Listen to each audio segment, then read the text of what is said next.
Hello, and welcome to the Debrief from the Business of Fashion, where each week we go deep on our most popular BOF professional stories with the correspondents who created them. I'm Lauren Sherman.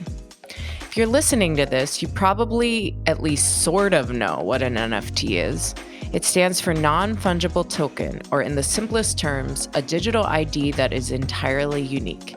In fashion, NFTs have been super hot for the past couple of years. At first, people were creating NFT art as novelties, but brands have found ways to use the technology for more than flash-in-the-pan marketing.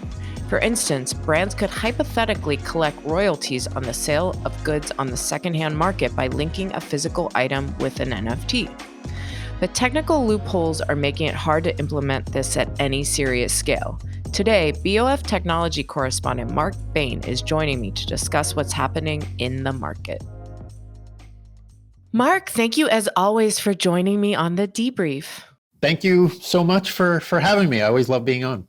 So you've been covering this market really closely for the last couple of years. Do you see this use of NFTs like as a unique digital tag, essentially for a physical item, allowing brands to kind of track where the item is going and maybe get royalties off of a secondhand sale of the item? Do you see this as the biggest opportunity for fashion brands to make money from NFT technology? I'm not sure I would say it's like just without a doubt the biggest opportunity because brands are playing with so many different ways of using NFTs, but it's definitely one of the more alluring ones for brands. When you think about it, fashion brands are still in the business of producing physical products, and those physical products are where their sales are. That is where most of their customers are engaging with them. And so, yeah, anything touching on those physical products that they can do with NFTs is going to be one of the bigger opportunities for them. And obviously, the way the secondhand market is growing, being able to collect royalties on secondary sales, it could be a massive opportunity if they could make it work. So can you kind of set up a scenario in which a brand would use how they would use an NFT? So essentially, even if you bought the item in the store, would it come with, I don't know, a piece of paper that said your NFT number is this? And so if you sold it online, like how would it all work? That's one of the things that's still being figured out. The actual mechanics of this are still very much up in the air. But in theory, what you could do is say you sold a handbag or something like that. Inside the bag, you would probably have maybe an NFC chip. If it were clothing, it would probably be like a QR code stitched in. And brands are experimenting with other things too for hard luxury, like a watch or something. They're trying to use AI to authenticate. In any case, you would scan the NFC chip or the QR code, and it would essentially bring you to a page where you could like redeem your NFT and claim this NFT, proving that you have ownership of the digital asset linked to the physical good.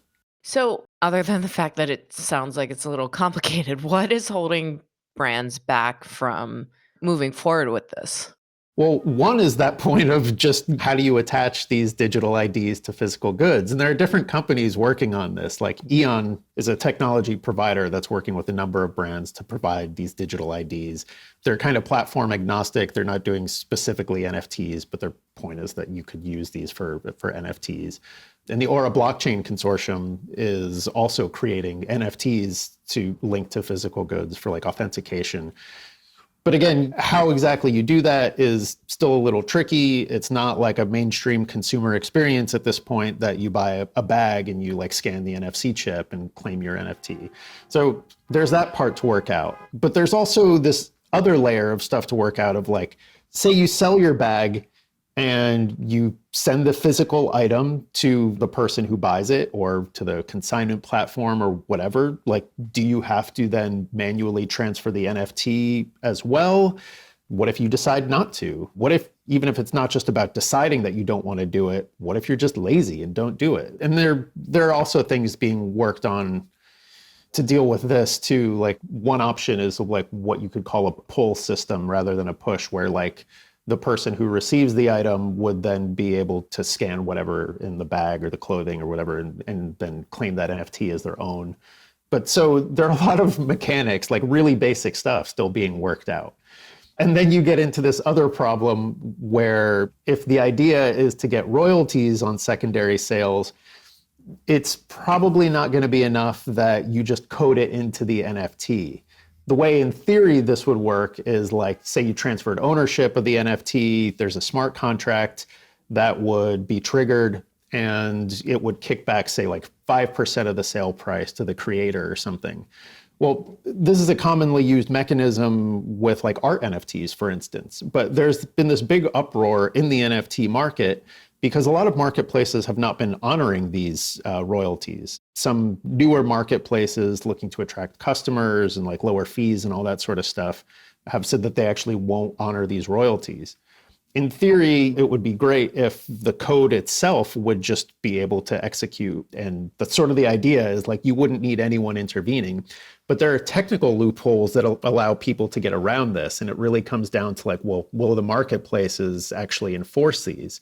And some are saying they won't. One of the biggest, OpenSea, has been battling this for a little bit. And, initially they were saying they were going to phase things out, and then they backtracked, and they're still kind of going back and forth with the Web3 community about how to deploy this. Although what they've essentially landed on is that they will respect creator royalties. What does this all mean for creators who are super involved in the NFT world? You mentioned a couple people who are connected to OpenSea and other marketplaces. One of the sort of big principles of Web3 is these royalties are the sort of idea that like it's a creator-led economy. It wouldn't necessarily be controlled by big centralized organizations, and creators would have essentially more power, and it would be financially beneficial to them as well. Except what's happening is that's not really playing out because of these technical loopholes and because of marketplaces deciding whether or not they want to actually honor these royalties. So it's become a big talking point. I mean, the whole part of the big selling point of Web3 is that it's more creator friendly. And Bobby Hundreds from a streetwear label, The Hundreds, which is behind the Atom Bomb Squad NFT project, described it to me as kind of like an existential issue for the future of Web3. And like it's an issue for these brands and people who have been deeply involved in this from the beginning and really believe in it. But what are the implications for fashion companies that have started to invest in blockchain and all of these technologies with the hopes of being able to use them to increase profits from their physical items, not only just like create marketing tools or gimmicks around NFT art? Well, if they were counting on being able to collect royalties on secondary sales of their goods, I think this throws that into question. It's going to depend on where their stuff is sold, whether or not people are going to honor the smart contracts or they're going to try to exploit the loopholes. G Money, who is this influential NFT figure and launched his own, what he calls it, like a Web3 crypto native luxury brand. I was talking to him about it, and his point was that people are always going to try to scam the system. There are always going to be people looking for those loopholes. So yeah, I think it very much is in question whether or not this is a model that could actually work for fashion.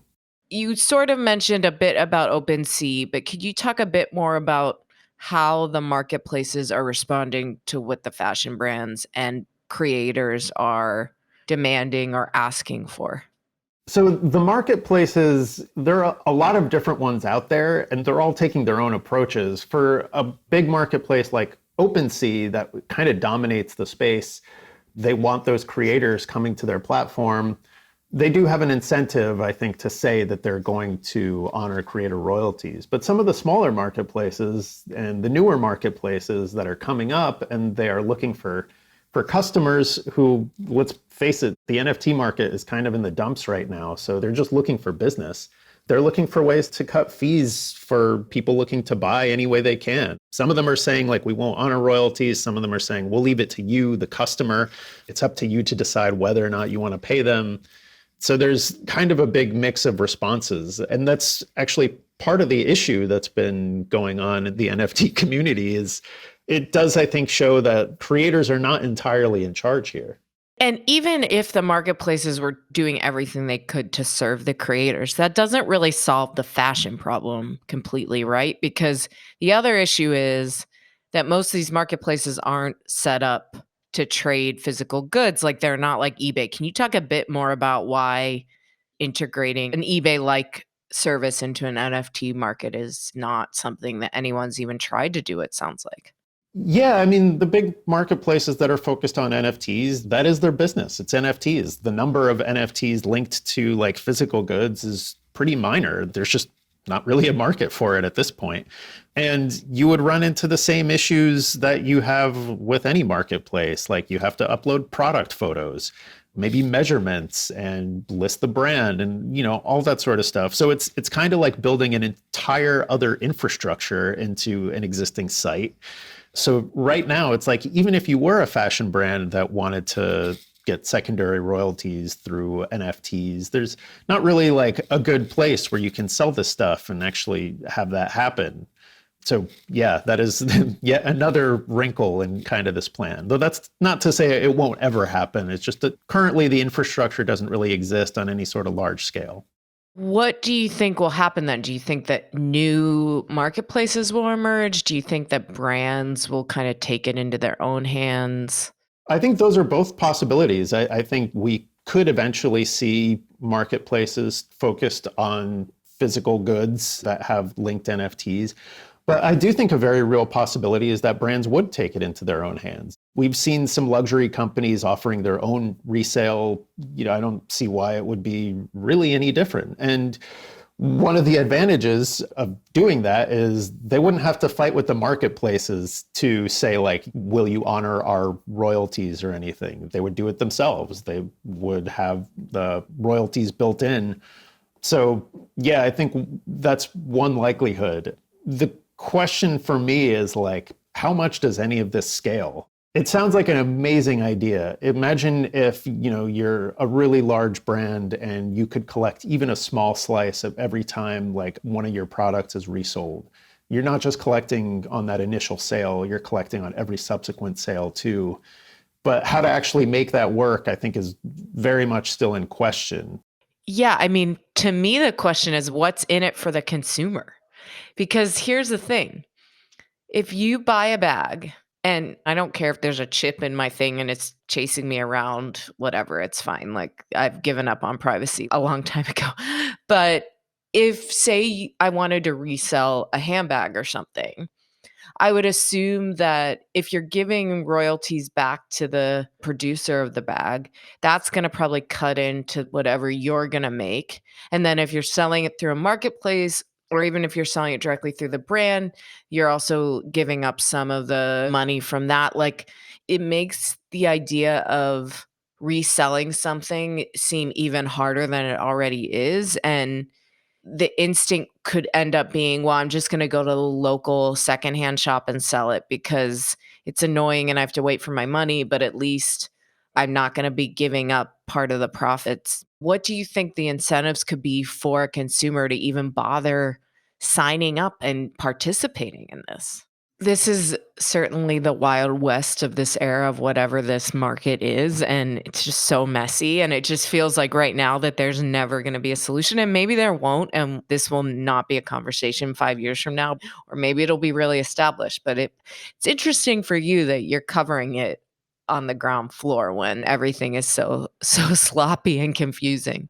So much of it is about brands like testing and learning and the future potential of this stuff and like what it could do more than what it's actually doing. That makes it a little speculative, but also makes it exciting too. Again, like when I was talking to Bobby Hundreds about this, he was talking about like, how do you ensure people are paying their royalties? And he said like the brightest thinkers in the NFT space are tackling this question. And I think that's part of what makes it interesting too, is it is like a very big, interesting, exciting possibility if you can make it work. And we're watching in real time as different parties, whether or not it's fashion brands or artists or NFT marketplaces, wrestle with these questions and try to figure out how to make them work.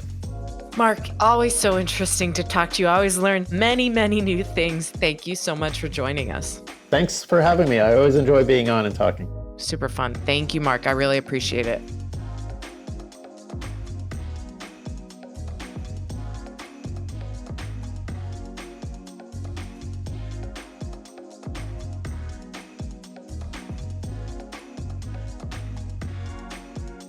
Be sure to check out Marc's article, Is Fashion's NFT Dream Over Before It Started? At businessoffashion.com. The link to this and other articles available to BOF professional subscribers only is also in the show notes. You've been listening to The Debrief, produced and edited by Emma Clark, Kate Vartan, and Eric Bria in the BOF studio.